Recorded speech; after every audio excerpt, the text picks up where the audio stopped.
This is the Blood Red podcast from the Liverpool Echo.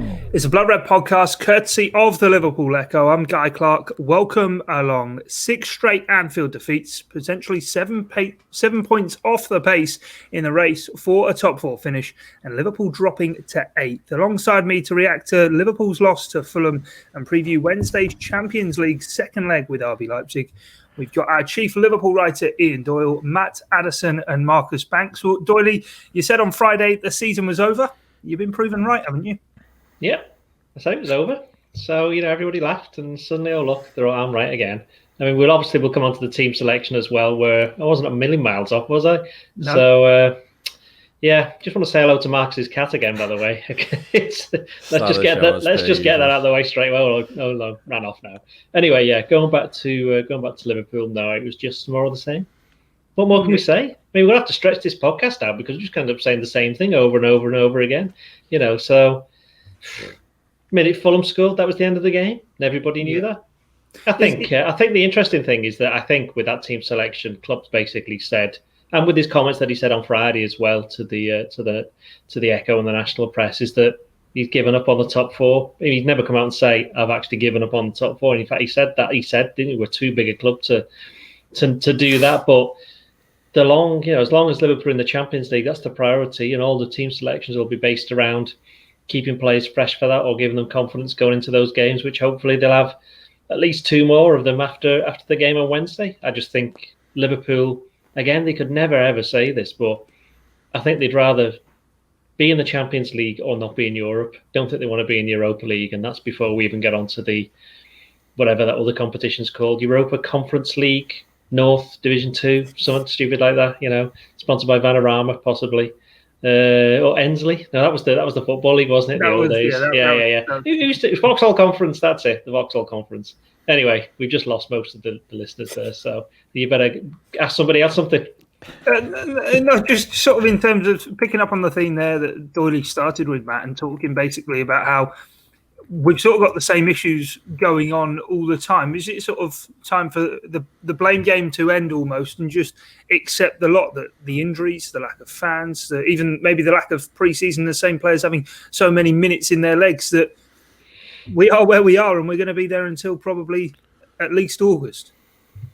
Yeah, I think everyone has accepted that, haven't they? I think the fact that Jurgen Klopp, as Doyle said, came out and said something along those lines. I mean, the explanation for this, the acceptance is there probably now that Liverpool are not going to be in the top 4 and the Champions League. But I don't think that means that you can, you don't have to be disappointed, or you don't have to think that it should have been better or it should have been different. I think you can sort of just have those sorts of feelings that Liverpool fans will have at this moment in time without necessarily looking for someone to pin the blame on. I think for me, it's been a long spiral of things that have gone wrong, but it does start with the injuries. It certainly doesn't finish with them, but you keep coming back to it, and you think of that's what started it. They lost Van Dijk, they lost all of the other players that they lost. That then had the knock-on effect in terms of the way that they played.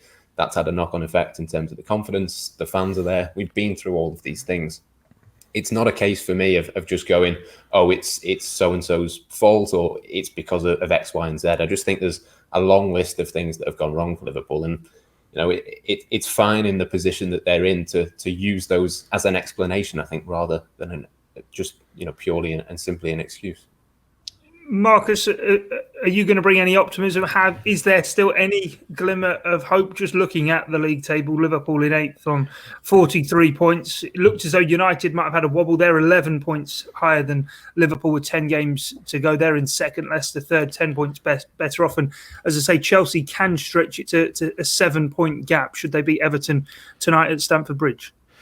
No, I got a bit of stick last time. I came up to being a bit too bleak, but I think, as Doyle said, the season was probably over long before the defeat to Fulham. I think I agree with what Doyle said as well. I think Liverpool would benefit from not finishing the European places, I know we've got the Euros to contend with in the summer, but I think Liverpool just need to focus on getting everyone back fit, playing the best 11, getting a rest in the players. This is a squad who've reached 2 Champions League finals, challenged and won 1 Premier League title while putting up record numbers for not winning the Premier League title in the other season. So I think a dip was always going to come regardless of the injuries, and the injuries has just compounded that. Klopp hasn't been able to play his best 11, and I think they just need to just hit the reset button. And I think a season without European football will benefit the team and Klopp. He'll be able to play probably the same 11 week in, week out. He'll keep similar to the way Brendan Rodgers operated in the season where he finished second. It was, you could pretty much name the Liverpool team before it came out. There was no European football. It was the same team week in, week out, and it helped get that rhythm and fluidity in the team. And I think that's what Liverpool need now. I don't think if you look at the defeats, they're almost carbon copies, especially at home. It's concede first, not be able to score, and I don't think the teams, especially, I mean, Fulham play some nice football, but I don't think any team would come to Anfield and play the way they did. I think it took them about 5 minutes. You saw the joy that Josh Maggett and Adam Lookman were getting in, and the defensive issues were playing for all to see. So I think Fulham I think a lot of teams are coming to Anfield with a defeaters attitude in the last few seasons, and probably rightly so. I think Liverpool's dominance points to that, but I think Fulham really saw that they could have a go, got the goal, and then just utilised that same low block tactic that Liverpool have struggled to beat. And I don't think they employ that tactic if Liverpool have got Fabinho in midfield, Henderson in midfield, Van Dijk, Gomez, Matip at the back. There's no way that Fulham will come to Anfield and play in the way they did.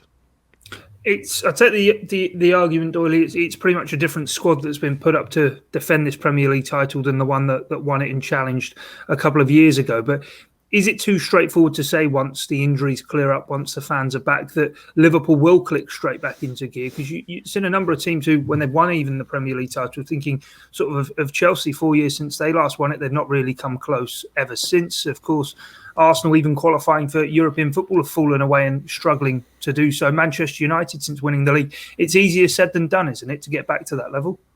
Well, we can go through those things one by one. United, the best manager in their history left, and they've never got over that. So that's one. Arsenal, there was a downward spiral for years and years and years, where Arsene Wenger was saying, like, we keep on qualifying for the Champions League, it's a great achievement. Now you're actually seeing just how great an achievement that actually was for him to do that. And it was the other team, Chelsea. Well, Chelsea changed their managers every 10 minutes, and they've got, they're going to finish in the top four this season. I think the top four, well, obviously City are going to win the league. I think United underlined that they're slightly fraudulent with their win at City. Suddenly, they've got no chance of catching them, so they beat them. That sums up the lack of mentality. That's why they've won so many games away from home. Pretty sure when the fans come back in, they'll be losing away games straight away. I think Leicester are the ones that are in trouble at the top four. I think it could be between Leicester and Tottenham. I think for the last one, I think you've seen Mourinho suddenly, got Tottenhm into a bit of gear, and suddenly they've got the players fit. Who'd have thought it, eh? Suddenly they got the players fit, and suddenly they're actually starting to do something. Who knew? So yeah, looking at, I wouldn't be too concerned, because all of those, we've got absolutely no comparison of what it's like for a team to not play in front of any fans for basically an entire season, and then see what happens the following campaign, because it's never happened before. We got, there's no way we'll know for sure, but what we do know is Liverpool still haven't lost a Premier League game in front of paying spectators since April 2017. That's a fact, so that's something that they'll be looking to defend when the season starts and fans come back in. So I have said before on the podcast that even if only half of the players who are out injured come back at the best, it'll still be significantly better for Liverpool than it has been, because they're all in the same position, aren't they, centre backs? So that's what the real concern's been, on defensive midfield. So, as Matt said, everything's been a knock on from the injuries. I think I've said this before, if you were the rivals and you wanted to tick off everything you wanted to go wrong for Liverpool this season, all the advantages that they've had, even the pre-season, what Klopp loves having his players together and sorting them out. Well, wasn't able to do that either. So absolutely everything that could have gone wrong for Liverpool did go wrong. Half of it is out of their control. The other half is in their control, with players who aren't performing and perhaps aren't showing themselves to perhaps not be quite as mentally strong at dealing with successive setbacks as perhaps we thought that they might have been. So it's been a learning experience for them. I mean, I feel kind of sorry for the young lads coming in, because certainly at Anfield, you look at Phillips, Reece Williams, Nico Williams, normally they'd have a big crowd behind them, and cheering them on. And if you look at it, Liverpool's defeats 1-0 against Fulham, Chelsea, Brighton, Burnley, even Everton was a second goal right at the end from a penalty. it's not as if, apart from City, it's not as if Liverpool have been getting absolutely battered at home. And you look at it and go, well, last season they conceded first against Bournemouth at home and won, against Tottenham at home and won, against Newcastle at home and won. There's been quite a few games where in the past, Liverpool conceding first is not unusual, but they ended up just turning it around, partly because they had obviously more good players on the pitch, partly because they believed they could do it, partly because certainly at home they had the crowd behind them. So, there's, you look at it and you go, well, Liverpool should be doing better than they are at the moment, of course, but perhaps, as Marcus said, the drop-off's been inevitable because of the standards they've been setting. But when you're losing 6 games at home in a row, something is clearly not right, and it's difficult to know how they can change it without some of the players coming back. Last Monday, we spoke an awful lot about Roberto Firmino. Matt, let's talk about Sadio Mane today. Doyle referencing just before there about sort of certain players maybe losing confidence of those who are playing and talking about those fine margins coming from behind to win games. We were talking earlier on just about sort of the impact actually that Sadio Mane had last season and it isn't having this year. Yeah, I think with Mane, there's a few things. I think he's missing the other players around him. Again, it comes back to that knock-on effect. I think if Roberto Firmino is at his best, you then have the best of Sadio Mane. But I suppose it's almost a catch-22, isn't it? Because you could probably say that the other way round, and someone has to improve for the other one to improve. I think it's a mixture of confidence and possibly a bit of fatigue, whether that's just from playing a lot of football. Maybe he's physically tired. Maybe it's mentally. I don't know. But yeah, I mean, I looked at the numbers, and I wrote this in a piece last week in terms of Sadio Mane's goals last season. They added 18 points to Liverpool's total. This season, he's only added 5 points, so that's a huge drop-off. I think Liverpool won by 1 goal on 13 different occasions in the Premier League last season. In 8 of those games, Sadio Mane scored. In a 9th, he won a penalty in the last minute against Leicester, which James Milner then scored. So he was the one really who was having a huge impact in terms of when it is close and when it is maybe 1-0 to Fulham, he would be the one who would get Liverpool back into the game, turn it around and go from there. But if that doesn't happen, the longer these sorts of things go on, the longer you go without scoring, it does then start to have an impact on obviously results, but in terms of confidence as well. And I think when you take out the goals from Sadio Mane, it's slightly more obvious than with Roberto Firmino. I think if you'd have told me with 10 Premier League games left that Roberto Firmino would have scored 6 Premier League goals this season, if you'd have told me that last summer, I would probably have believed you. But if you'd have told me that Sadio Mane would only have 7 at the same point of the season, you'd think something had gone really, really wrong. I think, Doyle, you tweeted this morning to say he'd only scored 3 since Van Dijk got injured. Yeah, that's a long period of the season to go without scoring.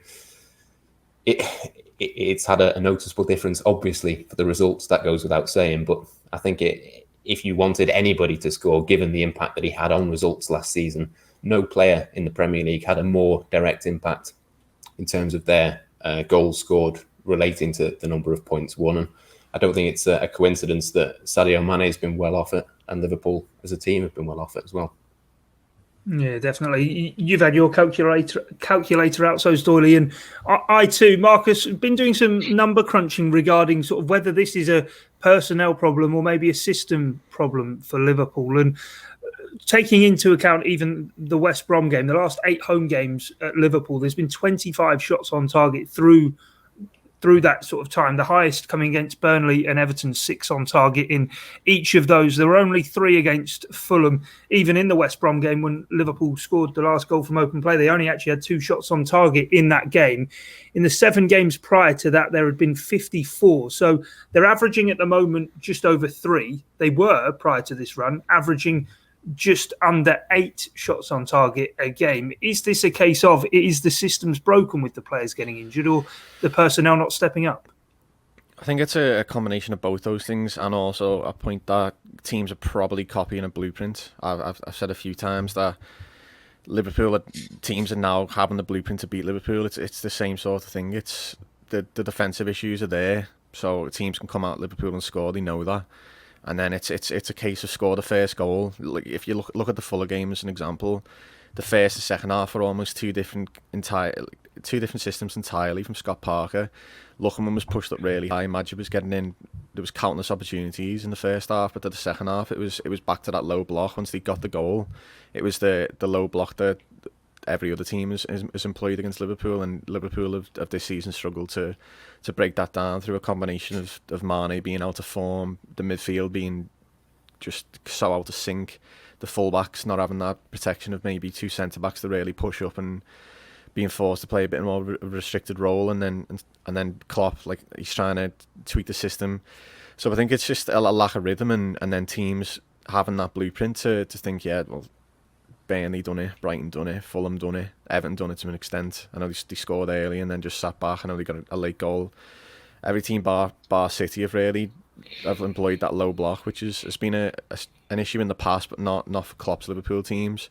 But now with a combination of everyone being out of form, the midfield not really, it's not really knowing what to do really. Henderson being in there, I've seen a statistic that he ranks above the most in Europe for passes into the final third. His influence in midfield being lost. Thiago obviously having to settle into a new team, and then the fullbacks having limited influence. So I think it is a case of teams looking at those 6 defeats and thinking, well, why can't we play the same way? Aside from listening in to Friday's episode and thinking that Ian Doyle speaks sense and that sounds fun, what do you think the thinking was behind the 7 changes from Jurgen Klopp? Are we thinking already to the Champions League and putting all the eggs in that basket, or was it as simple as, right, these players haven't been doing it, I do need to sort of freshen things up and see if others coming into the side can finally get us a goal at Anfield? Well, Klopp kind of said it himself. He said in an interview that we had to make 5 of the changes, presumably because the players were tired or had minor issues or whatever have you. He says, and we just decided to make another 2. So if you're already making 5, then you go, let's just make another 2. Then surely that's clearly just, yeah, they are. I said it before, didn't I? They are putting the eggs in the Champions League basket for the reasons that we said. I mean, I think what you forget about Liverpool is they're not going to change the system overnight, because why would they? Simply because it's been drilled into these players for the last 3, 4, 5 years to play a certain way that's got them to 2 Champions League finals, won them it. As we said before, won the Premier League, got such a record points total by not winning it. And the reason that they're struggling this season partly is because the players who are coming in just aren't as good as the players who are missing. Right. And what I think Liverpool are probably the best team in England, and have been for a few years now, by which I mean, if it's an interesting way of looking at it. If you look at the players individually and have a look at how they do at international level, by which you look at Trent, doesn't really play for England, must be a reason why. Joe Gomez in and out the England team. Gini Wijnaldum plays in a completely different position for Holland. And I'm sure there's even Sadio Mane playing for Senegal. What? Sorry. Diogo Jota's only just got on the Portugal scene. I know that's come with his move to Liverpool. Yeah, and there are even Sadio Mane for Senegal isn't quite the same. He doesn't have quite the same impact. I mean, it's not. This happens to an awful lot of players, but you look at them and you go, well, even Virgil van Dijk. Virgil van Dijk hasn't played as many games for Holland as you might actually think. To be honest, bear in mind his age as well. So I think what Liverpool did is they found all these players to fit into a system. Sadio Mane, a good example of that. They took Wijnaldum and Robertson from relegated teams. Salah, they took him from Roma, where people were thinking, he's been a failure at Chelsea, but Klopp knew that he would actually be, and the recruitment team knew he'd be very good in the way that Liverpool wanted to play. That's why Liverpool have done so well. But if you start taking players out, and key players at that, such as Van Dijk and Gomez, there are other players coming in, and it takes them a while to get used to the system. And it's hard to get like Thiago. And it's hard to do that when everybody else around them keeps on moving around and it's different kind of players. So it comes down to the fact that fans want to see Liverpool change the way that they play. But other than changing the personnel around and maybe going 4-2-3-1, 4-4-2, something like that, they're not going to change that much. And of course, what's happened this season, they've had to kind of step away from the pressing because of the amount of games. And look what's happened. So Liverpool don't really have the players to play in a different way to be a success. They've just had to muddle through the way things are going. It's interesting as well that in Europe they've done a lot better because they're not coming up against Premier League teams. They're playing against teams that play a completely different way, and that suits them. And it would suit them in the Premier League had everybody been fit. Yeah, we'll get more onto the Champions League and the importance of that in a bit. But Matt, on the 7 changes, did anyone come in and impress you and sort of lay claim to staking a claim to having a place in the team against Leipzig and maybe the rest of the European campaign? I think it's hard to pick out too many. There is one, but I think it's the problem really, isn't it, that Jurgen Klopp has made all of these changes. They've not really made any difference. It was a pretty much identical game to the 5 previous games at Anfield, and that is pretty much the entire problem, isn't it? With all of these players out, you try and change things, but it doesn't quite really make any huge difference. I mean, there's been a couple of players who've got a bit of stick since the game. I think Nico Williams is one of them. I think he did okay, but of course you'd think that Trent Alexander-Arnold would come back in. Again, there's a couple of others that would come back in. The only one really that stood out to me in terms of making a bit of a claim was probably Naby Keita. But of course, Naby Keita comes with that huge caveat of you don't want to pin too much hopes on him because you just think an injury possibly could be around the corner. So for me, Naby Keita is one. I think I'd like to see him keep his place, try and get a run. Whilst he is fit, you might as well use him. I think if he's fit for Leipzig, which we assume he's going to be, then that's probably a game that will suit him and you might see the best version of him. But yeah, for me, other than Naby Keita, in terms of the players that came in, there's probably not anybody that you would think has made a huge claim to stay in the team. But look, it's not a massive surprise, is it? The reason that we were so shocked that there were 7 changes is because Jurgen Klopp hasn't used a lot of those players a great deal over the last few weeks, and there is a reason for that. Yeah, we spoke quite a lot on Friday, Marcus, about Jurgen Klopp and the trust in his squad players. But when sort of Divock Origi and Alex Oxlade-Chamberlain sort of struggle to even get into a much changed side, I suppose it sort of shows that there is that lack of trust there. And actually, I suppose the performance by and large put in by Liverpool and the lack of threat at the top end of the pitch sort of only goes to underline that point. Yeah, I think that's obviously been an issue with the way Liverpool have operated in the last few years, but they haven't really needed the squad players. They've kept the front 3 majority, have stayed fit. Van Dijk, another one who's bar this season, stayed fit. I know Gomez has had his injury problems, and centre-backs being the only real area where there has been consistent injuries. But I think it's now the lack of those squad players is compared to City, even compared to United. Liverpool don't have those options off the bench, and Oxlade-Chamberlain's the prime example that if he is fit, he can play on the wing or in the central midfield role, and he's not playing. So you've got to think, where does he go from here? Origi's another one who's just is not good enough to play for Liverpool, and is not. If he's a last-ditch option off the bench, he's not a game changer the way Jota has been when he's came off the bench.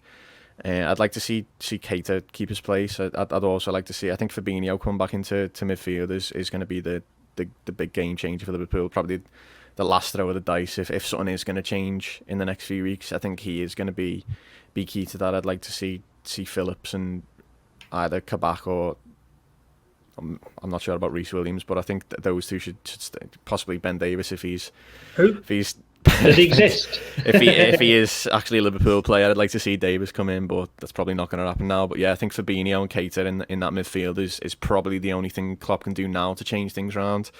And yeah, Chamberlain, Origi not really having a look in. Shaqiri didn't do much either. Probably just speaks volumes of the depth in Liverpool's squad, and an area that probably needs to be addressed, but probably won't be addressed in the summer transfer window.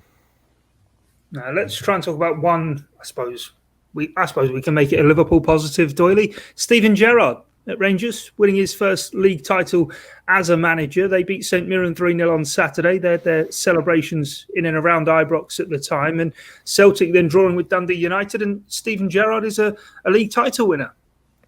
Yeah, well done. Well done to Stevie.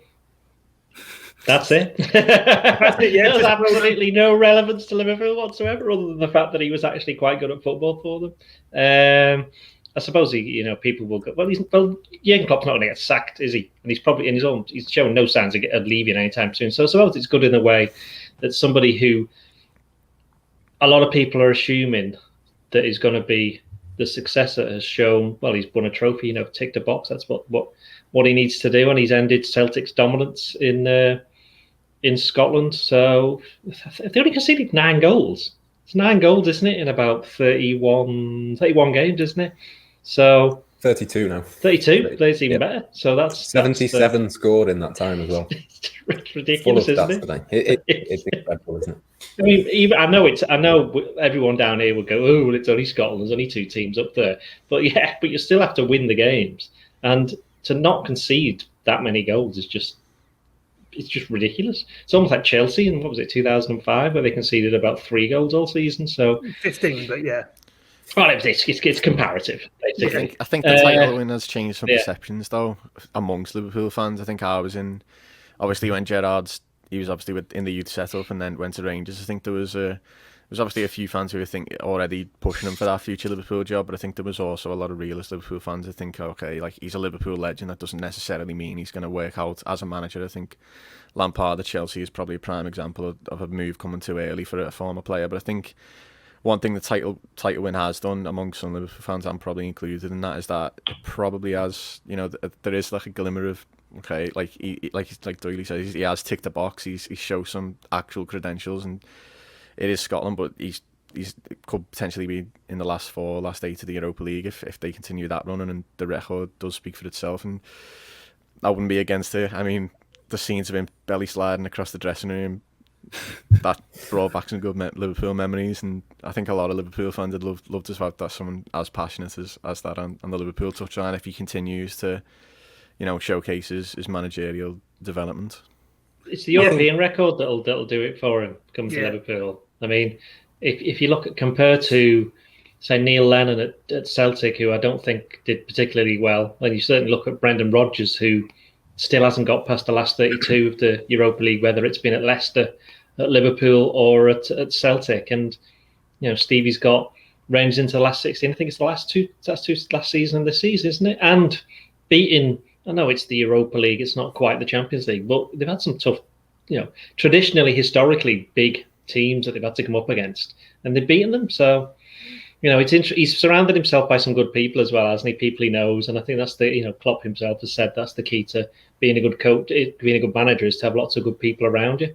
So, in that sense, he's learned from Klopp. He's learned from all the other managers. Who was it? Houllier, Benitez, even Roy Hodgson. You'd have to say at some point, Brendan Rodgers as well. So, and the ones he's had at England. So he's taken something from all of them, and it will be interesting to see how he does in Europe now, because I think there'll be a lot more interest now that he's won that title. I think Liverpool fans will be looking at Rangers and going, okay, let's see what you do here. Yeah, he'll be in the Champions League qualifying as well, won't he, for next season? So if you can get into that, I think that'd be a huge step. I think for me, it's a bit more than just the title win and the way that they've done it. I think it's the structure at Rangers as well. We've done a couple of different podcasts over the last couple of months speaking to people, and it seems to be a very similar setup in terms of, Rangers. I can't remember the guy's name, but they have a similar sort of person to Michael Edwards in terms of a sporting director. They use a lot of analytics and data and stuff behind the scenes. Obviously, the way that they play is pretty much a carbon copy obviously with the quality of players being the difference, but the actual style of play is very similar to Jurgen Klopp by all accounts. So I think there's probably not a better club if Steven Gerrard is going to move into Liverpool. I wonder, whether there is a move before Liverpool if he goes from Rangers to somewhere else. But at the same time, you do sort of wonder, is there a better club stylistically for him to show what he could do if he was at Liverpool? I'm not too sure that there is. Ross Wilson, I think the man you're on about, sporting director at Rangers. But yeah, he's obviously done well there. It'd be interesting to see. I'm with you guys thinking it's probably the start for him in terms of now trying to dominate Scotland himself and see how it does go in the Champions League for him, which nicely brings us back round to the Champions League, Doyle. And RB Leipzig. Seamless. Absolutely seamless. You've done this before. Yeah. I reckon you should get yourself off and commentate on some games. That'd be good. Yeah. Well, once or twice. But in terms of Leipzig, then going back out to Hungary to the Puskás Arena to take them on, what are we expecting? Thank God it's not at Anfield. They might win. It's funny, isn't it? It's like those famous Anfield European nights have become, we don't want any of them. Keep them well away. Yeah. Let's just hope Liverpool, if they get through, just draw against another team from another country that's got like travel restrictions and nonsense like that. So they just had to play anywhere but Anfield. But what are we expecting? Well, since then, I think Leipzig have done. They've closed the gap a little bit on Bayern. I think they were top briefly, weren't they, over the weekend when Dortmund were winning 2-0 at Bayern, and then that kind of went a bit wrong for them. But I mean, the thing is, I'd expect Leipzig to score, and I wouldn't be surprised if they scored twice. So it's up to Liverpool then to, they'll have had certainly several players will have had a little bit of a rest. I know we'll go on to the team in a bit, but I'm pretty sure we could have a bit of a hazard a guess at what we think it's going to be, and it won't be too far off. I just think Liverpool just have to. They'll welcome the fact it's a different competition. People won't be saying like, "Oh, you've lost X amount of games now," and this, that, and the other. Well, hang on, they've actually won the last Champions League game, and have got realistically 1 foot in the quarterfinals. So it's whether or not Leipzig feel as though Liverpool have any of that fear factor. I'd imagine that they don't, and in the end, that might end up playing in Liverpool's favour because Leipzig have to come out and get at least 2 goals. So it'll be very much a Liverpool season to lose on away goals while not playing at home. That would be the ultimate. That's the end of the season. Then you just go, well, that's it. That's definitely going to happen. Though. Yeah, that's a 3-1 defeat in which they lose on away goals despite scoring 3 goals away from home. How does that work? So, yeah, I know Dave Prentice, our Uber Führer, he's done something on that before the first leg, just saying this is just ridiculous. So. But they know what the rules are, so there's no complaints, so they can't complain about it. They know what the rules are, so just to wait and see. And I'm now fully expecting that 3-1 defeat to happen. Yeah, Marcus, in terms of the game itself, first leg, Liverpool were getting onto those lapses in concentration and the mistakes that Leipzig did make, forcing the errors even. We've not been seeing that of late. And I suppose with that 2-goal lead, as we always say, 2-0 is a dangerous lead to have. Don't say that. Don't say that. Because if it's that dangerous, if it's 2-0 to somebody, they should just immediately just concede a goal. Just put one in and go, thank God it's only 2-1. That's far less dangerous. But in terms of that, you made the point before about sort of conceding the first goal at the moment that Liverpool are doing quite a lot. I suppose if that does happen, the nerves are really going to creep in, and Leipzig being in good form, it is going to sort of lead to them really taking the game to Liverpool. Yeah, it isn't a very interesting matchup.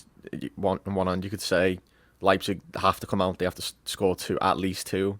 So you think, could that play into Liverpool's favour? They're not going to be playing against the lower block that they've struggled against. They're going to be playing probably on the counter, which suits them. But then on the flip side of that, you think the Liverpool have the personnel at the back to deal with the Leipzig attack that's in good form and made chances in the first leg too. So you probably think Fabinho will probably come back into central defence. I'm not sure he partners him, but it's just whether that defence and midfield can cope with that Leipzig, the dynamism they have in attack. I think it's probably a game where you'd love to have Fabinho in that midfield, but with a recognised defender behind him, because I think you do miss his influence, you do miss his interceptions and challenges and retention of the ball when Liverpool do attack. Liverpool have struggled to pen teams in, and I think he will be one that you'd love to have in that midfield. I don't really think you have that midfield grit with the midfield of Jones, Thiago and Wijnaldum.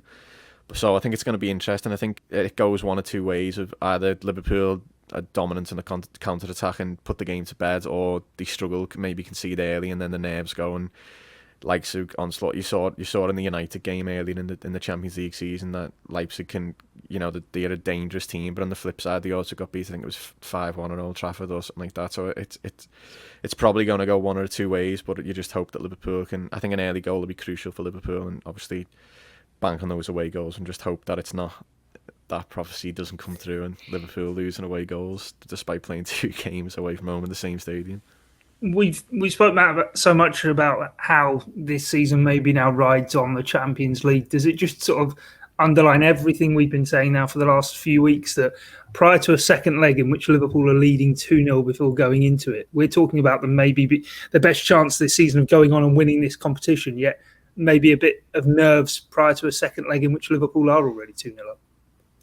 Yeah, exactly that. The fact that we're sort of nervous, I think it's only ever happened once before that a team has won 2-0 away from home and then still gone out. I think that's only ever happened once in the history of the Champions League. So it really shouldn't be a situation where you are concerned. But I think if Leipzig were to score, say, in the first 5 minutes, then Liverpool fans would be thinking the worst just because of how it's been going of late. So I think the first goal in any game is important, but I think, especially in this one, this is a huge one for Liverpool to get the first goal in. But of course, that's not something that they've been doing very much lately. They have tended to go a goal behind, and that has killed the game. And that I think is the big worry. Just in terms of the bigger picture, if Liverpool do get through, I mean, we've spoken about, this potentially being something to salvage their season, possibly a way back into the Champions League. I mean, the way that they're performing now, without wanting to be too miserable, I really cannot see them going all the way in the Champions League. I think if they were to get through against Leipzig, fingers crossed that is the case, then fantastic. But there's better teams than RB Leipzig to come. And I think if you've given up hope of the top four, possibly winning the Champions League might be a little bit ambitious. Yeah, let's move on, though, to our team selector then. We might have a bit to talk about in terms of selection ahead of this game. Caoimhín Kelleher wasn't fit for the weekend, Doyle, but would you be banking on him here or Alisson keeping the gloves? No, I think Alisson will probably have to play this one. Because going back to the game itself, I mean, the one thing Liverpool don't want is for it to become a massive goals fest. Because the more goals are scored, then immediately they'd lose the away leg goal advantage. And then, let's just say Liverpool go 3-2 down. That's just not the kind of thing that you want to be happening. So Leipzig will just go for it. So it could end up being a fear. It's going to be a ridiculous game. When I say fear, I mean because I'll have to write a lot of stuff about it. We could do with Liverpool going 3-0 up after about 10 minutes and then thinking, now surely they can't concede 5. Well, mind you, they needed it against Roma in the semi-final a couple of years ago. That was another one where it's like everybody's just top scoring, so I can just finish my stuff. Anyway, Alisson, yeah. he's your goalkeeper. Everyone obviously in agreement that Alisson's between the sticks. Doyle, I'll stick with you then for the defence. Trent and Robertson as the fullbacks. I'm going with Kabak if he's fit, which I think he probably will be, and Phillips, and everybody takes a step backwards so they can just run onto them. You'll see why in a minute. Yeah. Anybody in disagreement with that, or Fabinho to play centre half? Fabinho for me. I fear the pace of RB Leipzig against Nat Phillips, and Phillips has done quite well, but I'd be slightly concerned. I think Jurgen Klopp will probably play it a little bit safer. If Kabak's fit, I'd expect him and Fabinho. If he's not fit, I think you are then forced into Nat Phillips. But for me, either way, it's got to be Fabinho. I think I'd go with Doyle. I think Fabinho needs to move into midfield, and the back line needs to just drop back a bit. We can't play the high line, but I think it's Kabak and Phillips for me. And I think Fabinho, obviously we'll come on to the midfield in a second, but I think Leipzig not really playing with a recognised striker. I think Dani Olmo is the one who plays in that sort of false nine, that fluid system that Julian Nagelsmann plays. I think if you do just take a step back, the battle may be more in the midfield rather than the centre-backs coming under scrutiny. I think, obviously, if they play a long ball game, then Phillips and Kabak are well equipped to deal with that. Leipzig obviously don't really play that way, so I think, like Doyle said, I think they need to take 1 or 2 steps back and aim to play in the counter early. But yeah, Phillips and Kabak for me with the regular fullbacks. Yeah, no one for Ben Davies then. Anyway, right? Who? Yeah, exactly. Him. Actually, he was on the bench for Spurs yesterday. That's a different Ben Davies. If Davies had been playing, I probably would have stuck him in ahead of probably Kabak, but yeah, he doesn't have to exist, so I would like to see him at some point, but you are getting to the point where you think we'd all like to see him. I think he's a decent player, but anyway, by the by, I can reassure people he does exist. Matt, I'll go with you for the midfield because you stuck Fabinho in the defence. So what's your midfield looking like? Well, Naby Keita will be in there. I'm just going to use him because he is fit, so I think you might as well stick him in. I would imagine that Gini Wijnaldum will be the holding player, and Thiago Alcantara, having not played over the weekend, will come in. Doyle, what's your midfield? Well, I'm having 2 sitting because obviously I've got everybody sitting back. So it's going to be Fabinho and Thiago in those 2, and fabulous Nabilus Keita. He can go as the one that's a bit further advanced. Okay, fair enough. Marcus, what are you saying about the midfield? I'm going to have Fabinho sitting with the workhorse midfield of Gini Wijnaldum and James Milner. No Thiago or Keita for this game. Ooh. Yeah, James Milner, solid shout there. Marcus, I'll stay with you then. Forward 3. Who's lining up there? I think it's got to be. It's a tough one. I'd probably, if Firmino was fit, I'd be tempted to put him in ahead of Mane and play Jota, Salah, Firmino purely just for his pressing, but I'd probably stick Mane back in purely because I think Liverpool are best working on the counter attack. So I'd play Jota through the middle with Salah and Mane aiming to take advantage of those long balls and counter attack and play that I think will suit Liverpool if Leipzig do seize the Liverpool goal really. Well, Doyle, what about your forward line? Because earlier in the season, November, Liverpool took on one of the hipsters' other favourite sides in Atalanta and played Jota, Mane and Salah. And who are you referring to there as hipsters? Because I saw Matt just started shaking his head. Well, Matt did shake his head, but I feel like that's a Leipzig slight dig there. No, it's not a dig at all. Atalanta and Leipzig are the hipsters' favourites, aren't they? Well, as an Arsenal fan, isn't every other team hipster by comparison? Don't think so. Right. Anyway, the 90s have gone. The 90s are over. The 90s have gone. Who are you forward three? Right. I am actually going to reunite all of the greatest hits up front with Firmino down the middle, Saley on the right, and Mane on the left. And as I say, Keita will be expected to run up there and provide them some assistance. Matt, you taking me up on the Jota, Mane, Salah trio at the top end of the pitch or not? No, I think Sadio Mane has to come back in, partly because he didn't start the weekend and partly because it's Leipzig and they'll be spacing behind. But I'm going with Firmino, and the fact that Jota started at the weekend means he will come off the bench in this one. Right, okay. Interesting stuff. Right, goals. The order of the day then, Doyley. What's the score going to be? Having said that, I think Liverpool will lose 3-2. There you go. And it'll just be like, just sending me crazy until the final whistle goes. Who's scoring the final goal in that? Leipzig, yeah. Liverpool will be like 1-0 and 2-1 up, and then Leipzig will get it to 3-2, and then they'll play. The board will come up and it'll say 31 minutes or something stupid like that, and then the game will finally end. Right. So on aggregate, Liverpool are going through 4-3 for you in that. Yes. Good maths. Good maths there, Guy. Good Thanks. maths. Can add two. Yeah. Marcus, what's the score going to be for you? 2-1 Liverpool for me into the next round. All right. It's a 4-1 aggregate win for Liverpool. And Matt, yourself? I'm going to go 2-1 Leipzig. I think it's going to be a very, very nervy few minutes. Liverpool getting the final goal in that game, or? I don't know. I hadn't thought that far. Yeah, why not? Yeah, why not? No, fair enough. No, I just want to know if there's going to be tension till the last, I suppose. With a 2-1, there certainly would be. Well, make sure you stick with us here across the Blood Red channel. We'll have Jurgen Klopp and the designated players pre-match press conference to come here on the Blood Red channel on Tuesday afternoon, as well as the training session Liverpool will be putting on. There'll be plenty of build-up to across on the Liverpool Echo website, and then join us after the game for the post-match press conference to debrief and all of the reaction from Liverpool's second leg of their last 16 Champions League tie with RB Leipzig. But from myself, Guy Clarke, Matt Addison, Marcus Banks and Ian Doyle, thanks for your time and your company. Bye for now.